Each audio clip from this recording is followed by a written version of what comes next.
Good morning. SBSE classes में आपका स्वागत है। हम लोग आज 9th का केमिस्ट्री लेसन 3 वीडियो नंबर 3 पढ़ रहे हैं।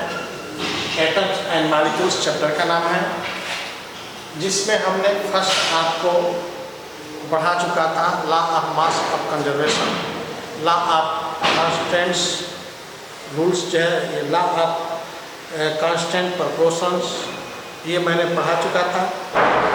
उसके बाद डाल्टन्स थियरी, डाल्टन्स के मेरिट्स डीमेरिट्स, इसके बारे में हमने जो है आपको जो है वो पढ़ा चुका था। आज हम लोग पढ़ेंगे डाल्टन्स के थियरी के आधार पर द्रव्यमान संरक्षण का नियम या रासायनिक संयोग के नियम कैसे हम प्रूव करेंगे। किस आधार पर? डाल्टन्स के परमाणु सिद्धांत के आधार पर कैसे हम लोग ये रासायनिक संयोग के नियमों का पालन करेंगे या प्रूव करेंगे। इसमें दो ही नियम है आप में। फर्स्ट है law of mass of conservation, second है लॉ ऑफ या कांस्टेंट प्रोपोर्शंस। ये दोनों नियम को हम लोग जो है ये एक्सप्लेन करेंगे। पहला है law of mass of conservation of mass. इसमें आपको मैं बताया था any chemical reactions during the chemical combinations to all reactant quantity is the equal of the all products. अर्थात किसी रासायनिक प्रक्रिया में भाग लेने वाले अभिकर्मकों की मात्रा उसके उत्पाद की मात्रा के बराबर होगा। क्या मैं बोला था? किसी रासायनिक प्रक्रिया में भाग लेने वाले जितने रिएक्टेंट होते हैं, अभिकारक होते हैं, उसकी मात्रा उसके प्रोडक्ट के मात्रा के बराबर होगा। इसको हम लोग व्याख्या कैसे करेंगे? अब द्रव्यमान संरक्षण इसके डाल्टन्स के थियरी के आधार पर कहेंगे According to the Dalton's theory, all substance contained by atoms, अर्थात सभी पदार्थ ये परमाणुओं से मिलकर के बने होते हैं। But atoms is individual. Atoms क्या है? इंडिविजुअल, अविभाज्य है। And any chemical reactions, during these reactions the atom is the create and no destroy. Atom is the no create and no destroy. So this reasons all quantity of chemical reaction is the equal to the all products. इसका मतलब क्या हुआ कि आप जानते हैं कि किसी प्रकार के रासायनिक प्रक्रिया में परमाणु ही भाग लेता है और परमाणु अविभाज्य है। जो अभिक्रिया में किसी रासायनिक प्रक्रिया में उसके परमाणुओं की मात्रा सदैव बराबर होगी, क्योंकि परमाणु न तो उत्पन्न होता है और न तो है नष्ट होता है। क्या कहोगे? According to the Dalton's theory, the all substance made by atoms, and atom is individual, but all chemical reaction appear of the atoms and product of rearrangement or recombination formation of new materials. Those new materials quantity of atom is the equal to the reactant quantity,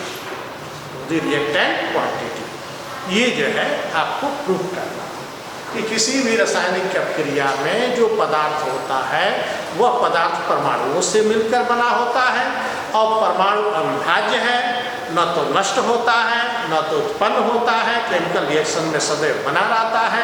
अतः chemical reaction के पहले अभिकारक की मात्रा उसके उत्पाद की मात्रा के जो है समझना है। क्या मैंने बोला? फिर से एक बार। During the all chemical reactions appear two atoms. Atom is the not individual, and the all quantity of atoms to the atoms is the no create and no destroy. It is the all during the reaction of the atoms the product of quantity to the atoms.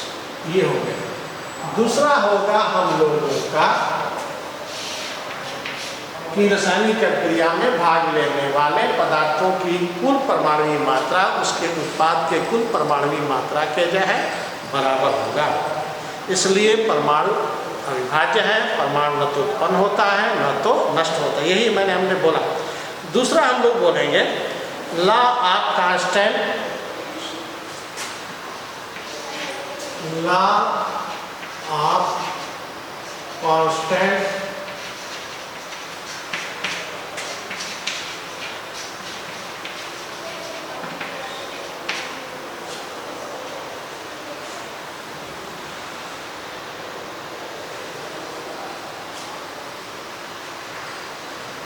Law of constant proportions. इसका मतलब यह है according to this Dalton theory atom is the individual but atom combined formation of compound are molecules. इसका मतलब कि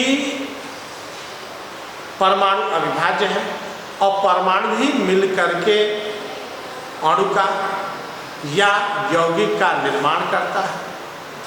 और ये अणु जो बने होते हैं वो निश्चित प्रकार के तत्वों के परमाणुओं से बने होते हैं। उन परमाणुओं का रेशियो अलग अलग तो होता है, लेकिन उन परमाणुओं का द्रव्यमान जो होता है वो विभिन्न तरह के भिन्न भिन्न यौगिकों में अणुओं में भिन्न भिन्न होता है, लेकिन तत्वों के अंदर इन परमाणुओं का जो कॉम्बिनेशन होता है वो एक समान है। जैसे वाटर का मॉलिक्यूलर फार्मूला H2O। H2O में दो एलिमेंट्स हैं, एक हाइड्रोजन एंड दूसरा ऑक्सीजन। इसके मॉलिक्यूलर वेट के आधार पर गणना करें तो 1:8 की क्वांटिटी में मिल करके ये H2O फॉर्मेशन करेंगे। अब इस H2O को चाहे हम आर्टिफिशियल मेथड से बनाएं, चाहे हम भिन्न भिन्न सोर्स से इसको प्राप्त करें, परंतु इनका जो रेशियो होगा H2O का वो सदैव क्या होगा 1:8 का।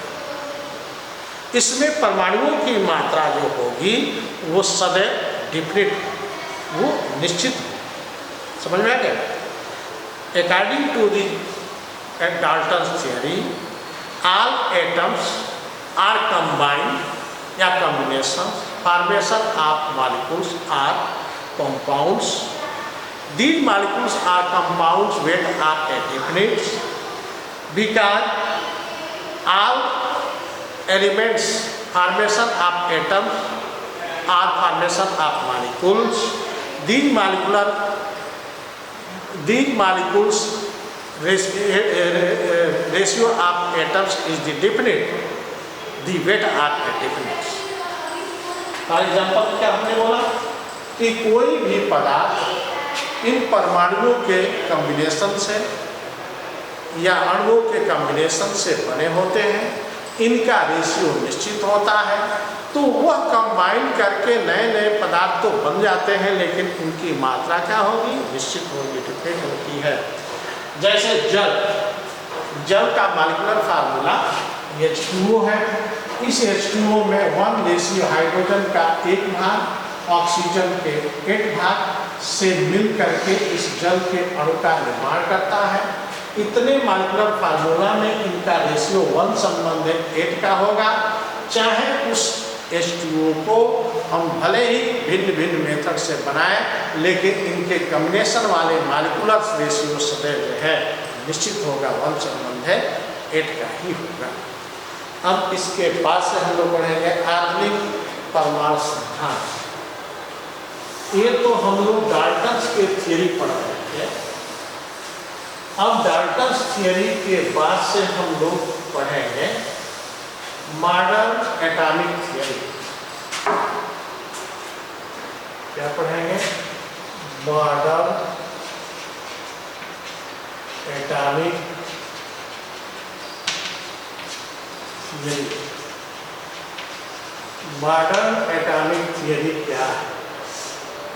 19th and 20th century modern scientists were explained by modern atomic theory. These are conclusions and purified to ancient modern atomic theory or Dalton theory and explained to the new theory. Those theories is they called a modern atomic theory. According to modern atomic theory, is the following points. First point, all the इसके अनुसार the atoms is the individual. उसमें क्या था? परमाणु अविभाज्य था, individual था। बल्कि मॉडर्न थियरी के अनुसार परमाणु विभाज्य है। The atoms is visuals. These are contained by three small particles: electron, proton, and neutron. पहला point, the atoms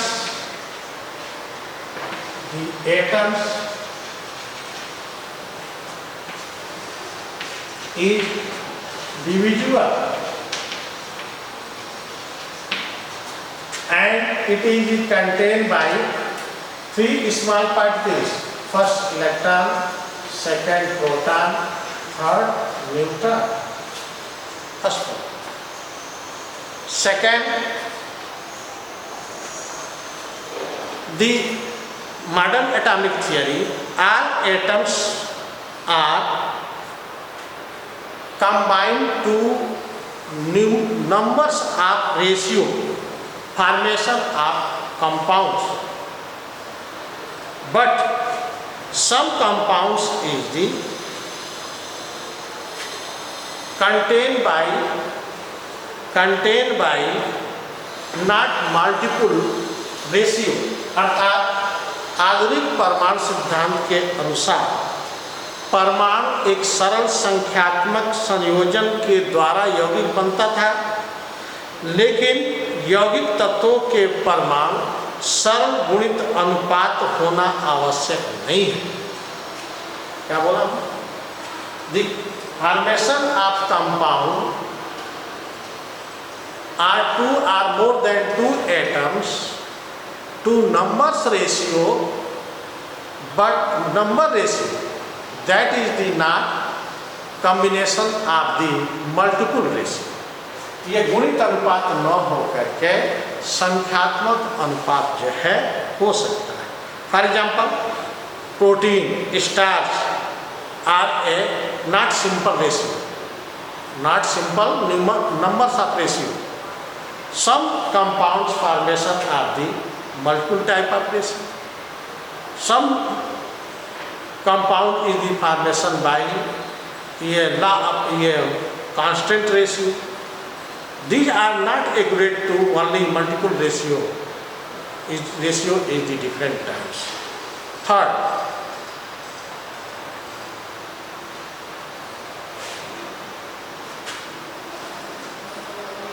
the all character of atoms is not to atomic mass।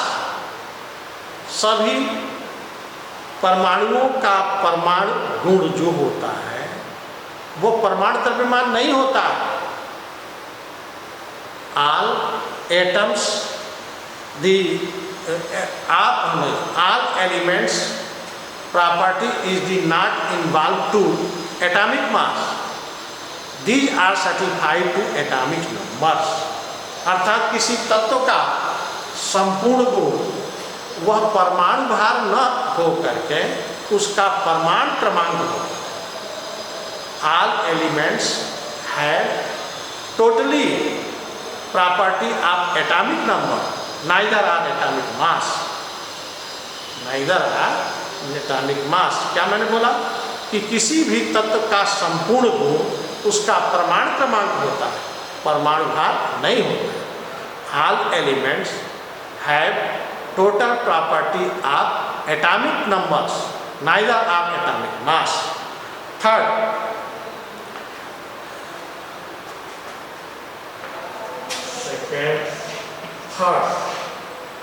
Point है any chemical reactions during this period are appear to electron of atoms, neither are atoms। किसी भी रासायनिक प्रक्रिया during the chemical reaction appear to electrons of matters या atoms, neither are appear to atoms।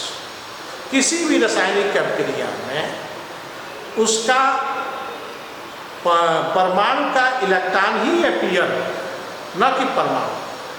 क्या बोल दिया कि during the chemical reactions appear to electron of atoms, neither are atoms. अगला है चौथा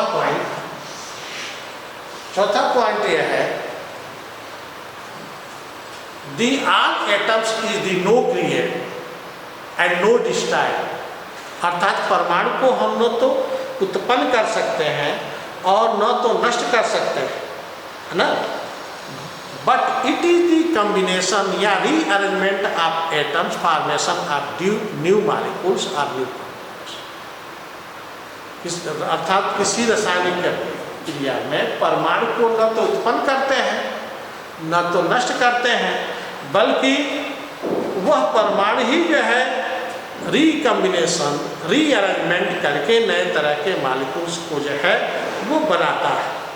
बल्कि इसमें किसी तरह से उसके नाभ की न्यूक्लियस फ्यूजन नहीं हो, नाभ की विखंडन नहीं हो। अगला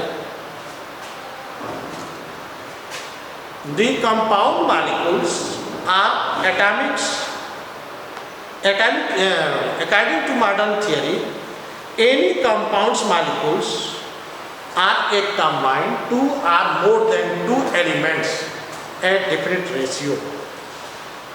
अगला some type of elements of groups, these atomic mass are different type, these given to isotopes and isomer characters। पांचवा क्या बोला हूं कि two or more than two elements combinations for the new compounds या न्यू मॉलिक्यूल्स। 6 बोला हूं कि some same type of group of elements but atomic mass and atomic number are a different type, these are given to isotopes and isobar.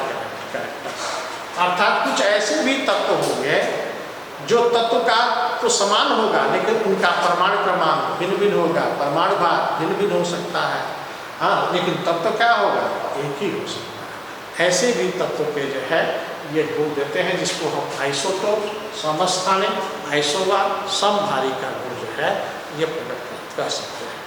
तो ये हमने क्या बोला, ये सारे के सारे मैंने जो है ये मॉडर्न एटॉमिक थियरी के बारे में बोला। एक बार और रिवीजन कर दे रहा हूँ, एक बार और revision. Modern atomic theory, this according to this theory are explained by 19th and 20th century of scientists। These are conclusion to ancient atomic theory and formation of new atomic theory. Those theory is called as the modern atomic theory। According to theory are the following terms। First, all atom is the divisible and it is divided into electron, proton and neutron। First, second मैंने बोला according to theories the molecules are not combined to multiple ratio, it is the combined to the new number of ratio formation of the new compounds or new molecules। Third मैंने बोला सम तीसरा है दी all elements have totally property are a involved to atomic numbers neither are atomic mass। अर्थात किसी तत्व का संपूर्ण गुण उसके परमाणु क्रमांक पर होता है न कि परमाणु भार के रूप पर। चौथा मैंने बोला है कि any chemical combinations during the chemical combinations appear to electron of atoms neither are atoms। अर्थात अब क्रिया के दौरान उस परमाणु का इलेक्ट्रॉन ही भाग लेता है न कि एटम्स भाग लेता है। पांचवा मैंने बोला कि इस ये formation of compounds of a molecules are a recombination of atoms या rearrangement of the atom formation of the new type of the compounds और molecules. Some group of elements, छठवां मैं बोल रहा हूँ, some group of elements the atomic mass atomic number of a different type but property is the same। These are given to isotopes and isobar type of characters। इसके बाद हम लोग पढ़ेंगे परमाणु का आकार, size of atoms, size of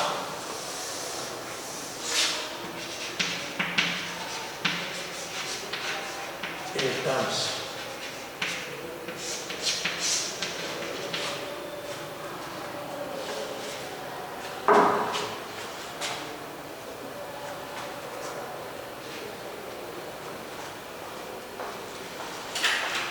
Any elements have atoms is the very micro particles या micro parts of the elements। These are free during the chemical reactions, are free in the chemical reactions but appear to atoms, that is the called of atoms। Atom किसको कहते हैं? परमाणु किसको कहेंगे? तत्व का वह छोटा अणु या छोटा भाग किसी रासायनिक अभिक्रिया में फ्री रूप से स्वतंत्र रूप से भाग लेता है, हाँ, परंतु स्वतंत्र अवस्था में नहीं रह सकता है, उसको हम लोग जो है परमाणु कहते हैं। The small particles of atoms these are appear to free into chemical reactions during the chemical reaction, that is the called of the atoms। अधिकांश तत्वों का परमाणु, some atoms have more reactive and some atoms are less reactive। More